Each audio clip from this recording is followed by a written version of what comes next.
When a person passes away, you cling to the memories, the small tokens, the mementos that hold a piece of their soul. For me, that token was my husband's Rolex, a gift from his father on his 30th birthday. It was more than a watch. It was a symbol of time, of our shared history, of all the dreams we had built together. I still remember the day he placed it on his wrist, the gleam of pride in his eyes, and the soft laugh he gave me when I whispered, "You'll never be late for anything again." That watch carried years of laughter, of arguments and reconciliation, of ordinary moments made extraordinary simply because he was beside me. After he passed, the watch became even more precious. I wore it on days when I needed his courage, placed it in a velvet box when I wanted to remember the warmth of his touch. My children knew it was sacred, a family heirloom. I assumed they understood that some things weren't just material. They were a connection, a living memory. I had no idea how fragile that assumption would be. I was preparing for my husband's anniversary. I wanted the children to feel his presence in the way I did, even if just through the stories I told, or the objects I cherished. I placed the Rolex carefully on the mantle, polishing it until it gleamed like it had the power to hold him alive for just a few more seconds in my heart. Little did I know, my trust in my own family was about to shatter in a way I had never imagined. It started innocuously. My daughter mentioned wanting to take a trip with her friends. I thought, fine, a vacation is healthy. My son-in-law wanted to contribute. I believed it was a harmless plan, a bonding experience. Then came the whispers, the hurried texts I wasn't supposed to see. "We need funds. This will be perfect." At first I didn't understand. I brushed it off, thinking they were joking, but the anxiety in my gut wouldn't leave me alone. Something was wrong. Then the news came like a lightning strike. My children had sold my husband's Rolex, the one thing I had hoped would survive through generations. That one piece of him that carried decades of stories had been pawned for their luxury vacation. I couldn't breathe. My hands shook as I tried to comprehend how they could prioritize indulgence over memory, greed over love. I kept repeating the question in my head. How could they do this? Had all those moments we shared, all those lessons about respect and family values, been meaningless to them? The house felt colder, emptier, like the walls themselves were mourning. I was stunned, not just at the betrayal, but at the audacity, the casual disregard for something sacred. 2 days later, my phone rang. The voice on the other end was unfamiliar, hesitant, but unmistakably urgent. "Hello, ma'am," the pawn shop owner said. I think you need to know something about a Rolex that was brought here." I froze. My heart raced. My hands gripped the table as if it could anchor me to sanity. I listened as he explained, in a mixture of caution and remorse, exactly what had happened. The watch had been sold to him by my own children, who wanted cash fast. But the strange thing, he hesitated before saying it, was that the watch had been reported stolen, and there was an investigation underway. For a moment, I couldn't process the details. My mind kept looping over the betrayal, the loss, the humiliation. I felt powerless, and yet, underneath the anger and heartbreak, a sliver of clarity began to emerge. This was no longer just about material loss. It was about the choices people make when greed clouds judgment, about the consequences of betrayal, and about the deep fractures in the relationships I thought were unbreakable. The pawn shop owner, sensing my pain, offered something I wasn't expecting. He would hold on to the watch, ensure it wasn't sold further, and promised to alert me immediately about any updates. He didn't know me, yet he showed a respect that my own children had bypassed. And in that moment, I realized something painful. Trust isn't inherited. It's earned every single day. The day I confronted my children, the house was silent, except for the faint ticking of clocks. Each tick seemed to echo the moments we had lost, the lessons ignored. I spoke calmly at first, holding on to a fragment of hope that perhaps this was a misunderstanding, that they had some explanation that could make sense of their betrayal. But the answers were hollow. Excuses tumbled out. We thought you wouldn't mind. It was just a short-term thing. It was the casual tone, the lack of remorse, that cut the deepest. They didn't see the Rolex as a symbol of love or memory. They saw it as currency, a ticket to instant gratification. As I stood there, a wave of grief and anger washed over me. The realization struck like a hammer. You cannot force respect or values onto others. You can guide, you can teach, you can love, but at the end of the day, people make choices that reflect their character, not yours. And sometimes, those choices break you in ways you never expected. I had two paths: rage and bitterness, or measured action. I chose the latter. My husband had always believed in justice, tempered with wisdom. I resolved that the lesson here wasn't about punishment. It was about boundaries, about protecting what truly matters, and about ensuring that memory and respect are honored, even when others fail to understand their value. In the days following the revelation, I felt the weight of their actions pressing down on me like a physical force. Every corner of the house seemed to whisper accusations, memories taunting me with what had been taken for granted. My husband's laugh echoed faintly in my mind, reminding me of the man he was: honest, hardworking, principled. And here I was, forced to witness the erosion of those values in the very children I had nurtured, hoping that they would inherit not only my love, but the moral compass I held dear. I began to reflect on the nature of inheritance, not the material kind, but the emotional and ethical legacy we leave behind. My husband's Rolex was a tangible heirloom, yes, but it was also symbolic of integrity, of patience, of valuing relationships over instant gratification. By pawning it for a vacation, they had not just taken an object, they had disregarded a lifetime of principles. It was painful, but necessary to face the truth. I could not change their choices, and I could not demand the respect they had failed to show. All I could do was reclaim my own agency, take control of what remained, and set boundaries that would protect me from further emotional harm. I contacted the pawn shop owner, reinforcing my commitment to retrieve the watch. Each conversation reminded me that sometimes the kindness of strangers can serve as a mirror for the humanity we no longer see in those closest to us. Their actions had shaken me, yes, but they had also clarified something vital. The objects we leave behind are not the true measure of legacy. Our values are. And those values, if nurtured, can survive even in the absence of material tokens. I realized that this situation was not just a personal betrayal.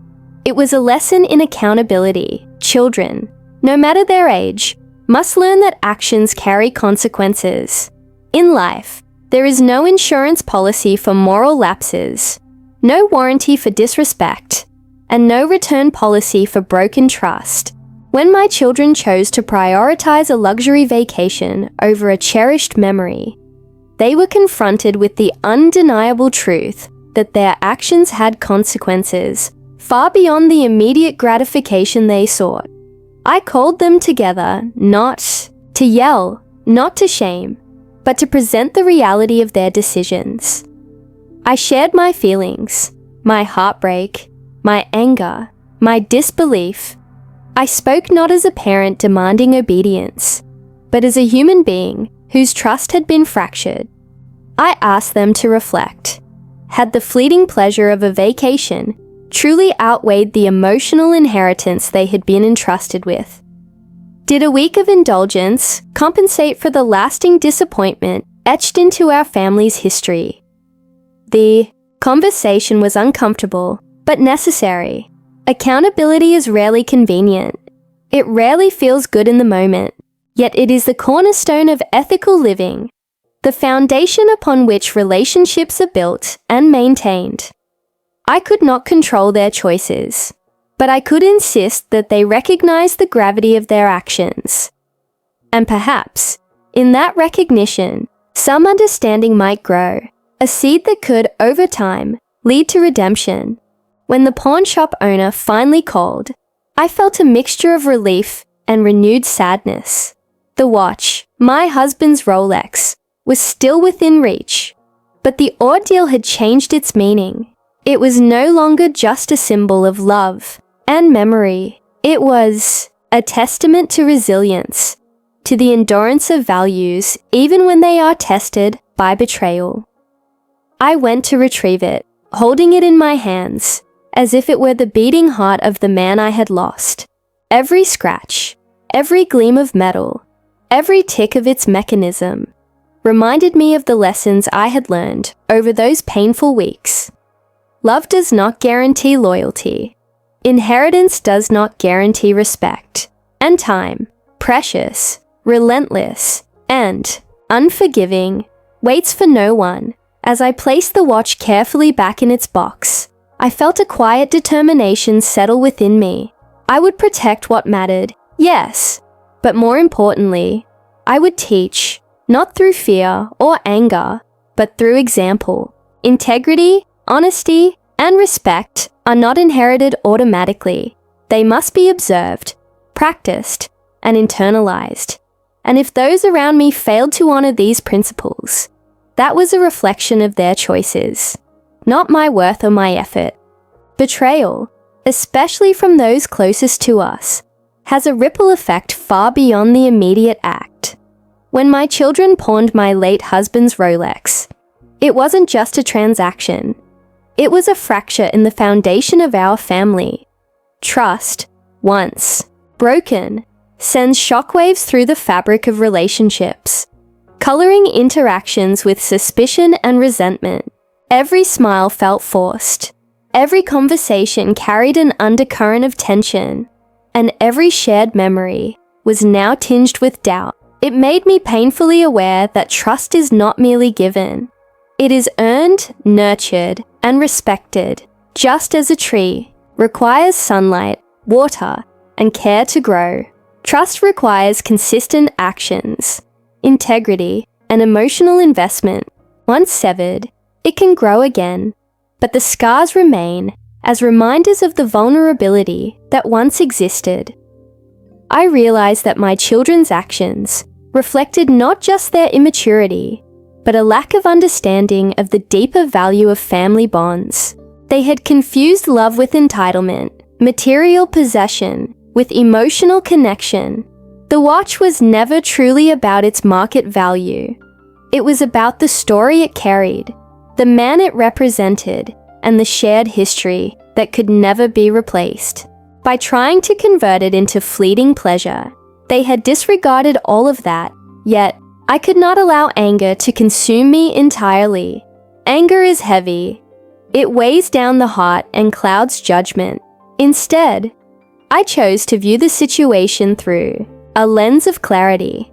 Betrayal, as painful as it is, teaches awareness.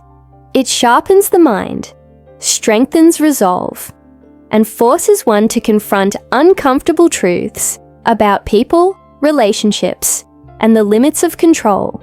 My children's choices were theirs alone. I could not undo them, but I could choose how I allowed them to shape my life going forward.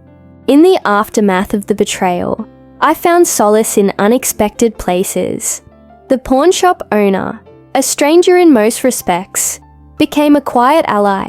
His honesty, patience, and willingness to respect my story reminded me that integrity is not absent from the world. It just appears in small, often surprising doses. Sometimes, The people who matter most are not always those we expect. I also sought comfort in friends who had experienced similar breaches of trust.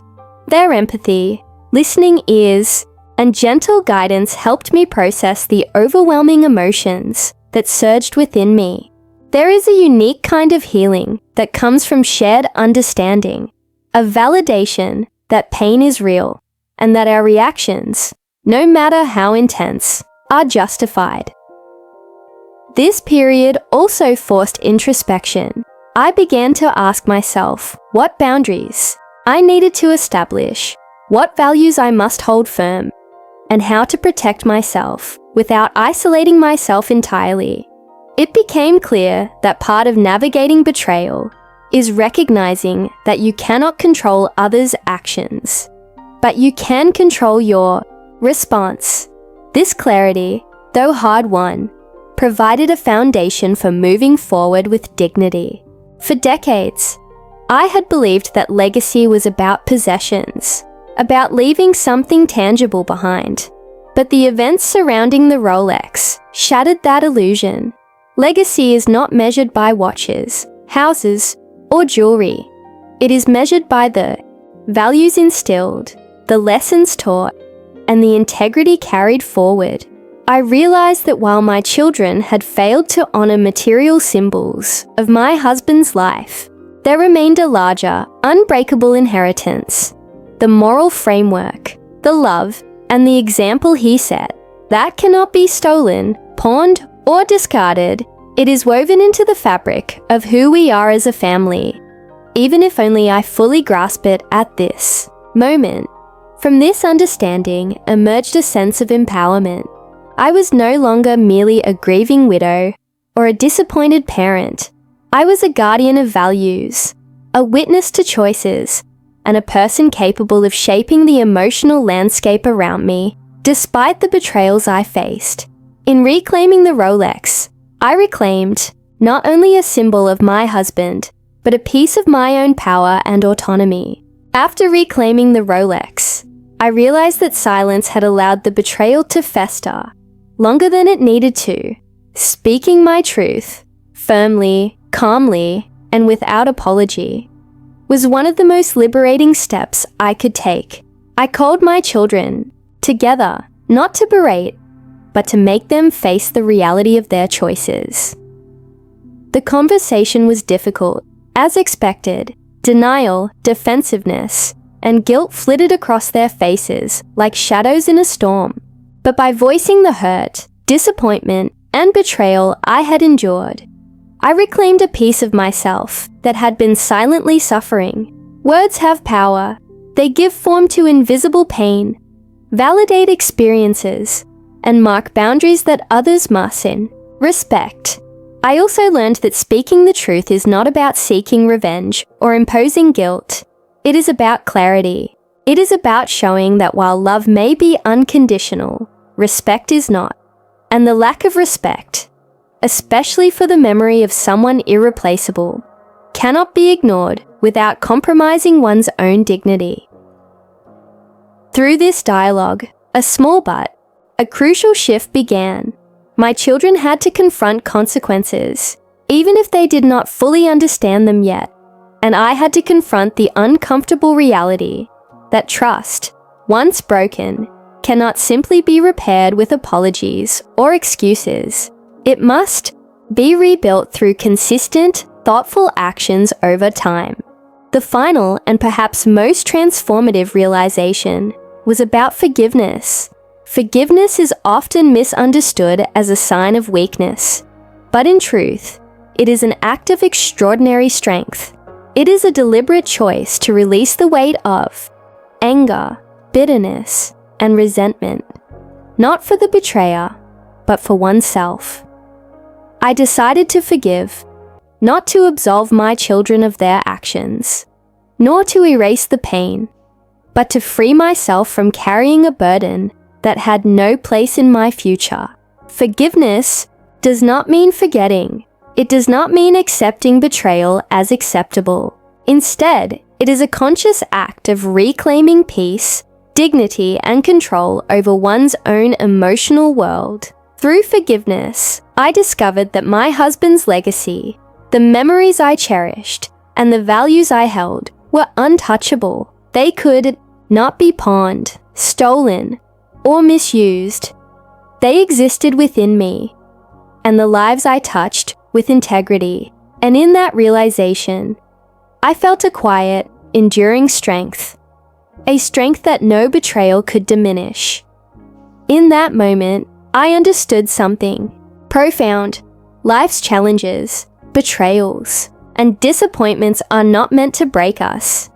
They are meant to reveal who we truly are beneath the hurt, and to show us the power of choice. We can choose anger, or we can choose resilience. We can choose resentment, or we can choose empowerment. This story is not just about a Rolex, a pawn shop, or a vacation funded by betrayal.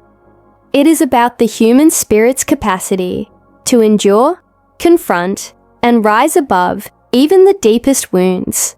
I reclaimed the symbol of my husband, but more importantly, I reclaimed my voice, my boundaries, and my understanding of what legacy truly means. To everyone watching, remember, betrayal may test you, but it does not define you. Your response, your dignity, and the values you hold define you. Stand firm, speak your truth, and never allow anyone to diminish your worth or legacy. And if this story moved you, inspired reflection, or reminded you of the power of reclaiming your life and values, make sure to subscribe and hit the notification bell so you never miss stories that empower, challenge, and inspire. Life is too short to remain silent. Reclaim your story, just as I reclaimed mine.